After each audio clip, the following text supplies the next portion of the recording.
Okay, सो अब हम shortness of breath देख लेते हैं, ठीक है। दैट इज़ बेसिकली डिस्निया, ठीक है। इसमें आप क्या क्या क्वेश्चंस पेशेंट से पूछ सकते हैं। अच्छा, उससे पहले आपको पता होना चाहिए कि शॉर्टनेस ऑफ ब्रेथ यानी डिस्निया जो है ये आपको चेस्ट की कंडीशंस में भी और हार्ट की कंडीशंस में भी नज़र आ सकता है, ठीक है। चेस्ट की conditions like bronchial asthma, emphysema, chronic bronchitis, ठीक है, टेंशन, हीमोथोरैक्स और प्लूरल एफ्यूजन जो है इसमें आपको नज़र आता है, ठीक है। और हार्ट की कौन कौन सी कंडीशंस में आपको नज़र आ सकता है, like acute left ventricular failure, ठीक है। इसी तरह फीवर या angina, ischaemic heart disease, acute pulmonary oedema, जिसमें आपको मोस्टली ये 2 AM 6 AM के दरमियान जो है शॉर्टनेस ऑफ ब्रेथ जो है वो नज़र आता है, स्पेशली एक्यूट पल्मोनरी एडीमा। सो ये वो कंडीशंस थी in chest and in heart जिसमें आपको शॉर्टनेस ऑफ ब्रेथ जो है वो नज़र आती है, ठीक है। अब हम देखते हैं इसकी क्या क्या हिस्ट्री पॉइंट्स आप पूछेंगे। आप पेशेंट से पूछेंगे कि आपको ये जो सांस आने में मुश्किल हो रही है, ये क्या आपको अचानक से होती है या आहिस्ता आहिस्ता होती है या बहुत तेज़ी से होती है, ठीक है। अगर वो कहता है रैपिड है तो that means that it is indicating a pneumothorax, it is an emergency condition. अगर ग्रेजुअल ऑनसेट है, ठीक है, of shortness of breath, that can be due to COPD या कार्डियक फेलियर। अगर सडन ऑनसेट है that may be due to pulmonary embolism या asthma, ठीक है। फिर आप पेशेंट से ऑनसेट के बाद पूछेंगे क्या टाइमिंग के बारे में कि ये जो आपको शॉर्टनेस ऑफ ब्रेथ है क्या वो सुबह सुबह होती है या रात में होती है। अगर तो वो अर्ली मॉर्निंग होती है तो that can be due to asthma, and if it's in night तो it may be due to cardiac asthma, cardiac, ठीक है। रात में कार्डियक एस्थमा की वजह से और अर्ली मॉर्निंग जो है वो सिंपल एस्थमा की वजह से। फिर आप सिवेरिटी या इंटेंसिटी के बारे में पता लगवाते हैं, ठीक है। पेशेंट से पूछते हैं कि क्या पहाड़ चढ़ते हुए कहीं ऊपर चढ़ते हुए अगर मतलब सांस लेने में मुश्किल हो रही है तो फिर that would be grade A. अगर 1 मील सफ़र करने के बाद, बिल्कुल सीधा 1 मील चलने के बाद उसको सांस लेने में मुश्किल हो रही है, that can be grade B, ठीक है। अगर वॉशरूम जाते तक उसको शॉर्टनेस ऑफ ब्रेथ हो रही है दैट इज़ ग्रेड सी। अगर कपड़े बदलते वक्त उसको शॉर्टनेस ऑफ ब्रेथ है दैट इज़ ग्रेड डी, ठीक है। और अगर उसको बेड में बैठते हुए, मतलब बेड पे बैठते हुए या लेटते हुए उसको हो रही है shortness of breath, that is grade E. इसके बाद हम अच्छा इसके एसोसिएटेड फीचर्स जो हैं वो पूछ लेंगे, लाइक उसको साथ पल्पिटेशंस हैं या नहीं है वो आप पूछ लेंगे, ठीक है। और कितनी देर से ये उसको मसला चल रहा है शॉर्टनेस ऑफ ब्रेथ का, वो ड्यूरेशन आप पूछेंगे, ठीक है। ऑर्थोपनिया जो है ये लेटने पे जब सांस ख़राब होता है उसको कहते हैं ऑर्थोपनिया, ठीक है। और ये आपको कंजेस्टिव कार्डियक फेलियर में नज़र आता है। सो ये था अबाउट शॉर्टनेस ऑफ ब्रेथ, ठीक है। इसके बाद आ जाता है चेस्ट पेन। चेस्ट पेन में आप क्या पूछते हैं, इसमें आप ऑनसेट पूछेंगे। इससे पहले मैंने आपको लास्ट वीडियो में बताया था about pain in left arm, ठीक है। तो रेडिएशन जो है mostly wrist towards chest as well, ठीक है। सो मोस्टली आपको हार्ट की कंडीशंस में ही नज़र आ रही होती है चेस्ट पेन। अच्छा, लेफ़्ट आर्म की तरफ रेडिएशन भी और लेफ़्ट साइड अगर चेस्ट पेन है तो मैंने आपको बताया था angina is most likely, already हमने पिछली वीडियो में डिस्कस किया था। अच्छा खैर, ऑनसेट के बारे में आप पूछेंगे। अगर तो सडन ऑनसेट है that can be due to MI, pulmonary embolism या न्यूमोथोरैक्स। और अगर ग्रेजुअल ऑनसेट है it may be due to cancer, pneumonia या प्लेरेटिक चेस्ट पेन, ठीक है। फिर सेवेरिटी का आप पूछ लेंगे कि कितनी सीवियर पेन है। कैरेक्टर का आप पूछ लेंगे कि स्टैबिंग हार्ट पेन है या पिंचिंग हार्ट पेन है, ठीक है।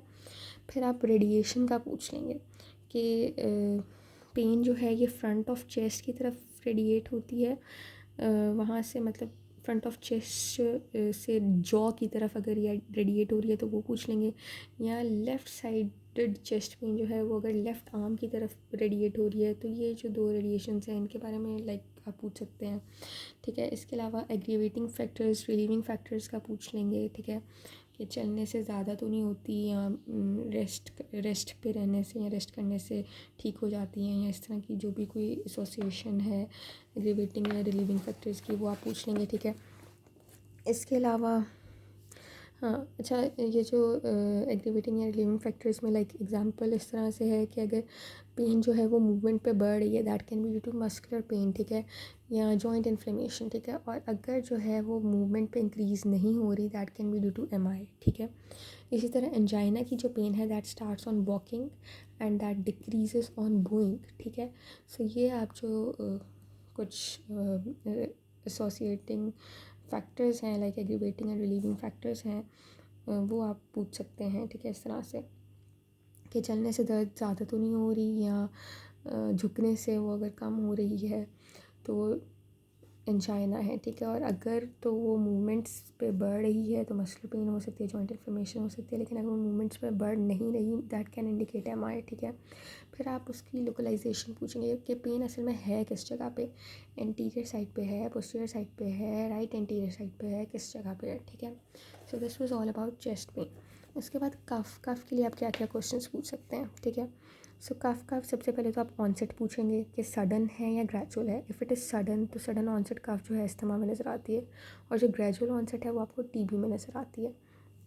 फिर ड्यूरेशन का पूछेंगे कि 1 महीने से है, 15 दिनों से है, ठीक है, कब कितनी देर से है, ठीक है। फिर टाइमिंग का पूछ लेंगे कि सुबह सुबह जो है वो ज़्यादा खांसी होती है या आधी रात को ज़्यादा खांसी होती है, लेट नाइट, ठीक है। अगर तो वो कहते हैं अर्ली मॉर्निंग ज़्यादा होती है, that is most likely due to bronchitis, ठीक है। And if the patient complains of late night cough तो that may be due to an asthmatic attack, ठीक है। ब्रोंकाइटिस में बेसिकली हमारे पास एबनॉर्मल डायलिटेशन ऑफ ब्रोंकाइज होते हैं, जिसकी वजह से अर्ली मॉर्निंग कफिंग होती है। और एस्थमेटिक अटैक में क्या होता है कि कॉर्टिकोस्टेरॉइड्स के जो लेवल्स हैं वो रात में कम हो जाते हैं, जिसकी वजह से ब्रोंको कंस्ट्रक्शन हो जाती है और पेशेंट जो है वो लेट नाइट कफ करता है, और ये उसको लेट नाइट जो है एस्थमेटिक अटैक आता है, ठीक है। फिर ये तो हो गया टाइमिंग के बारे में, आपने उससे पूछ लिया, ठीक है। फिर आप उससे पूछेंगे कि सिवियरिटी क्या है उसके कफ की, ठीक है, या उसका जो कफ है वो सीजनल है, मतलब मौसम के चेंज होने से तो नहीं होता, ठीक है। वो आप पूछ लेंगे, मतलब अस्थमा सीओपीडी की सीजनल वेरिएशंस होती है ना, तो उसको रूल आउट करने के लिए आप पूछ लेंगे। फिर एग्रीवेटिंग फैक्टर्स का आप पूछ लेंगे कि धुएं से या किसी भी किस्म की खुशबू से या ठंडी हवा से या गर्ड से अगर तो खांसी और बढ़ जाती है तो वो आप उसके एग्रीवेटिंग फैक्टर्स में मेंशन कर देंगे। और रिलीविंग फैक्टर्स में मतलब कोई वो टैबलेट ले रहा है या सिरप ले रहा है, कफ सिरप, या फ्रेश एयर में जाता है तो उसकी खांसी ठीक हो जाती है, तो ये सारे उसकी रिलीविंग फैक्टर्स आ जाएंगे, ठीक है। फिर कफ की हमारे पास ना 2 टाइप्स होती हैं, ड्राई होता है और वेट होता है। उससे पूछ लेंगे कि आपको किस तरह खुश्क खांसी आती है या मतलब बलगम के साथ खांसी आती है। अगर तो वो कहते हैं कि मुझे खुश्क खांसी आती है तो आप लिख देंगे, ठीक है। अगर वो कहते हैं बलगम के साथ तो फिर आप वो भी लिखेंगे, और उसके साथ साथ कुछ और क्वेश्चंस जो हैं वो स्पूटम से रिलेटेड, बलगम से रिलेटेड वो आपने पूछने हैं, ठीक है। सो वेट कफ में हमारे पास स्पूटम होती है, मतलब एक्सेसिव सिक्रीशंस होते हैं, और मतलब उसमें आपने पूछना है कि ऑनसेट जो है वेट कफ का यानी स्पूटम वाली कफ का वो सडन होता है या ग्रेजुअल होता है। अगर तो वो सडन है तो that can be due to lung abscess या निमोनिया, और अगर ग्रेजुअल ऑनसेट है वेट कफ की तो फिर it can be due to TB, ठीक है। फिर आप क्वांटिटी जो है वो पूछेंगे वेट कफ की कि कितनी स्पूटम आती है आपको। 1 टेबल स्पून आती है स्पूटम, 1 कप आती है स्पूटम खांसी के साथ, कितनी आती है, ठीक है। अगर तो बहुत एक्सेसिव अर्ली मॉर्निंग स्पूटम है, मतलब आधा कप या फुल कप तक स्पूटम उसको खांसी के साथ आती है, that is due to bronchitis, ठीक है।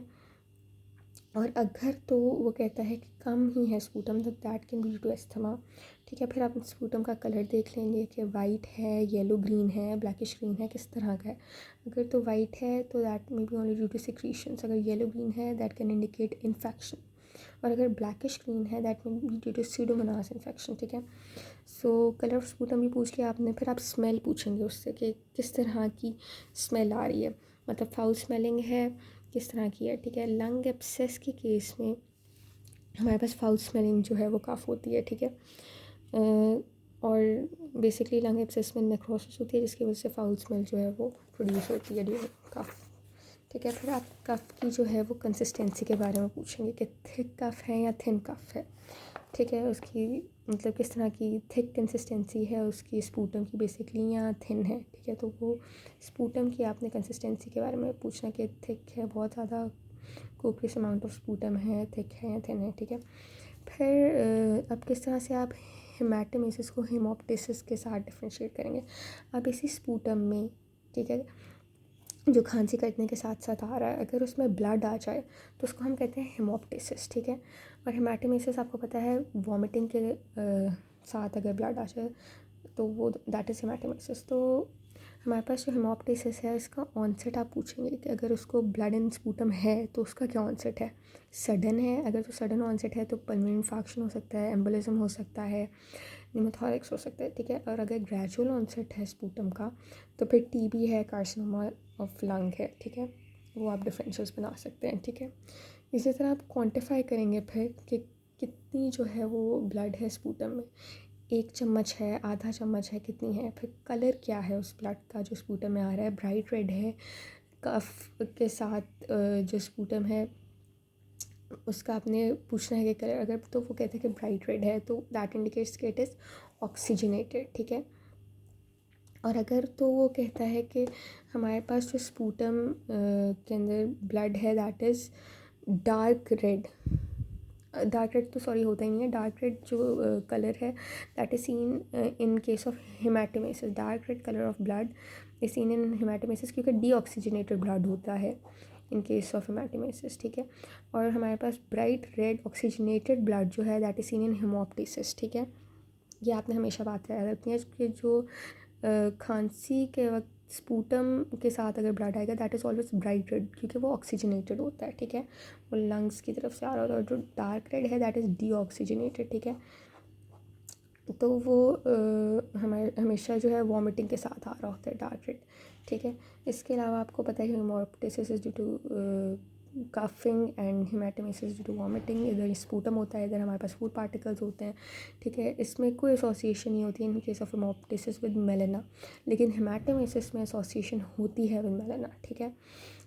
मेलाना क्या होता है, आपके पास ब्लैक कलर स्टूल्स ऑलरेडी मैंने आपको बताया था, टारी स्टूल्स होते हैं ग्रे कलर के, ब्लैक ग्रे कलर के, ठीक है। और ये अपर जीआई ब्लीड की वजह से होते हैं, ठीक है। फिर लिटमस पेपर पे हेमोप्टिसिस को अगर हम देखें, ठीक है, तो दैट इज़ अल्कलाइन। और यहाँ पे लिटमस पेपर पे हेमाटोमेसिस इज एसिडिक, ठीक है। सो आई होप आपको ये सारी जो डिटेल हिस्ट्री है अबाउट कफ वो आपको समझ आ गई है। इसके बाद हमारे पास एक और वीज़ था, वीज़ के बारे में मुझे आपको बताती हूँ। हाँ जी, सो वीज़ के लिए आप किस तरह से हिस्ट्री टेकिंग के पॉइंट्स जो हैं वो पूछ सकते हैं। वीज़ क्या होता है, बेसिकली सीटी या जब आप सांस ले रहे होते हो तो उसके साथ जो आवाज़ आती है, सांस जब ख़राब होता है, ठीक है, तो एक सीटी जैसी आवाज़ निकलती है, दैट इज़ वीज़, ठीक है। और ये वीज़ बेसिकली स्मॉल एयरवेज़ की ऑब्स्ट्रक्शन की वजह से होती है और ये आपको स्टेथोस्कोप पे सुनाई देती है। और लार्ज एयरवे की अगर ऑब्स्ट्रक्शन हो तो उसकी वजह से स्ट्राइडर होता है and that is quite audible without stethoscope, ठीक है। So stridor is audible without stethoscope and wheeze जो है this is audible with stethoscope, ठीक है। Basically wheeze is a whistling या musical sound produced by the obstruction of airways and basically small airways, ठीक है। अब ये जो साउंड है दीज आर रोंकाइज, ठीक है, जो एस्थमा में बेसिकली होते हैं। एस्थमा में हम रोंकाइज कहते हैं जो ब्रोंको कंस्ट्रिक्शन की वजह से प्रोड्यूस होते हैं। म्यूजिकल साउंड को हम रोंकाइज कहते हैं। म्यूजिकल साउंड जो हमारे पास स्टेथोस्कोप पे ऑडिबल होते हैं, मैंने आपको ऑलरेडी बताया दैट इज़ वीज़, ठीक है। और जो स्टेथोस्कोप के बगैर ऑडिबल हैं दैट आर स्ट्राइडर्स, ठीक है। और स्मॉल एयरवेज की ऑब्स्ट्रक्शन की वजह से वीज़ होती है, इसलिए हम उनको स्टेथोस्कोप पे ही सुनते हैं। और लार्ज एयरवे की ऑब्स्ट्रक्शन की वजह से क्वाइट ऑडिबल साउंड्स प्रोड्यूस होती हैं without stethoscope, these are stridors, ठीक है। अब ऑनसेट के बारे में आप पेशेंट से पूछेंगे कि क्या अचानक ये आवाज़ें जो हैं सांस ख़राब होने की वजह से सुनाई देती हैं, ठीक है, या आहिस्ता आहिस्ता ग्रेजुअल ऑनसेट है, कैसा ऑनसेट है, ठीक है। अगर तो वो कहता है कि सडन ऑनसेट है, मतलब वीजिंग है, तो most likely it is due to asthma, ठीक है। उसके triggering factors can be dust, fumes, cotton factory, ठीक है। फिर आप पूछेंगे कि कितने अरसे से ये वीजिंग है, ठीक है। फिर आप पूछेंगे कि दिन में ज़्यादा है या रात में ज़्यादा है। अगर वो कहते हैं रात में ज़्यादा है फिर आपका शक एस्थमा की तरफ जाता है, ठीक है। तो रात में मोस्टली लेट नाइट जो है वो ज़्यादा होता है क्योंकि कॉर्टिकोस्टेरॉइड्स ऑलरेडी मैंने आपको बताया था वो उनका लेवल डिक्रीज़ होता है एट नाइट, जिसकी वजह से ये एस्थमेटिक अटैक होता है, ठीक है। ब्रोंकोकंस्ट्रिक्शन होती है इनकी डिक्रीज़ होने की वजह से, और फिर एस्थमेटिक अटैक होता है, ठीक है। फिर आप सिवियरिटी पूछेंगे कि किस तरह की वीज़ है, कितनी सिवियर है, उसके एग्रीवेटिंग फैक्टर्स क्या हैं और रिलीविंग फैक्टर्स जो हैं वो क्या हैं। सो ये सारे जो थे मेन प्रेजेंटिंग कंप्लेंट्स हो सकती हैं। मोस्ट कॉमनली जो प्रेजेंटिंग कंप्लेंट्स हमारे पास पेशेंट इनके साथ प्रेजेंट करता है, उनके जितने भी हिस्ट्री टेकिंग पॉइंट्स थे वो मैंने सारे आपको बता दिए हैं, ठीक है। मोस्टली अगर रेस्पिरेटरी ट्रैक के जो सिम्टम्स हैं जिनके साथ पेशेंट प्रेजेंट करता है वो कफ होता है, स्पूटम होता है, चेस्ट पेन होती है, शॉर्टनेस ऑफ ब्रेथ या वीज, हेमोप्टाइसिस, ठीक है। तो ये सारे जो हमारे पास होते हैं ना, जैसे फीवर हो गया, तो ये सारे हमारे पास रेस्पिरेटरी ट्रैक के सिम्टम्स होते हैं और इनकी हिस्ट्री टेकिंग पॉइंट्स मैंने आपको बता दें। इसी तरह जीआईटी की भी जो हिस्ट्री टेकिंग पॉइंट्स मोस्टली ये भी जीआईटी से भी ये सारे सिम्टम्स थोड़े बहुत एसोसिएटेड हैं, like pain in abdomen, vomiting, diarrhoea, constipation, fever. तो इनके सबके मतलब रेस्पिरेटरी जीआईटी के जितने भी सिम्टम्स या साइंस थे उनके जो हिस्ट्री टेकिंग पॉइंट्स हैं वो मैंने आपको बता दिए हैं। सो होप कि आपको ये सारा अच्छा लगा होगा और हेल्पफुल रहा होगा। Thanks for watching.